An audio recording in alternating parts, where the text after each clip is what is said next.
Francesco Abbruzzino with The Scoop. You see the new chair of the Sarasota County, they got rid of their evil witch Nancy and put up Charles Hines. Nancy's still on the county commission. This is just the leadership. And you guys may recall the other day when they said that they were being held hostage by the individuals that were upset that the county was not aggressively adapting the voter-approved changes to the amendment, the charter amendments. And they said, oh, I don't know where you're getting that from. We would never do it. Well, again, they had wording yesterday that showed that that is what they're considering. Hines Detert at one point said at the state, she always talks about how she was a state rep because she's a crony politician, and how the citizens would pass a bill and then the legislators would go in and refine it to their liking, basically changing it. Anything that the city approved, the attorney said that would be a mess and you don't want to go down that road. Charles Hines' actions yesterday revolved around Venice. Basically, the presence of water at Hardy Drive, and there's a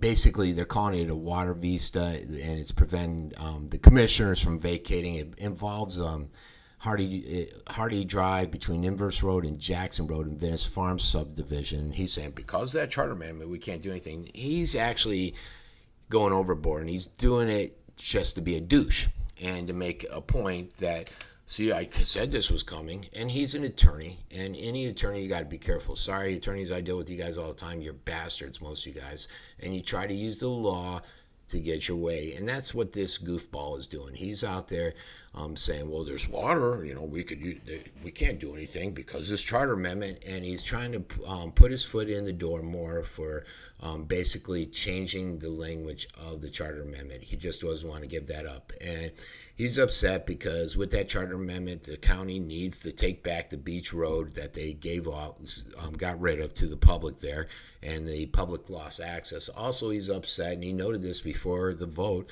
that he wanted to sell Moat, the land out there at Benderson, and now they're stuck with the lease because they can't.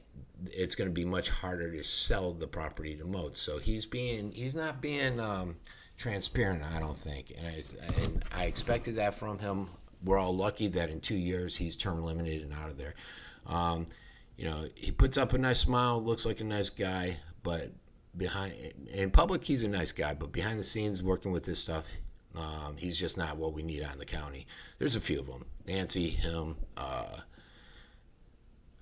Moran, those three. They should all go. All right, and Nancy and Moran come up for a vote, and they get one more term if you don't vote them out. Nancy, I don't think ran against anybody when she ran. She just walked in there. All right, everybody, this has been Francesco Abbruzzino with The Scoop.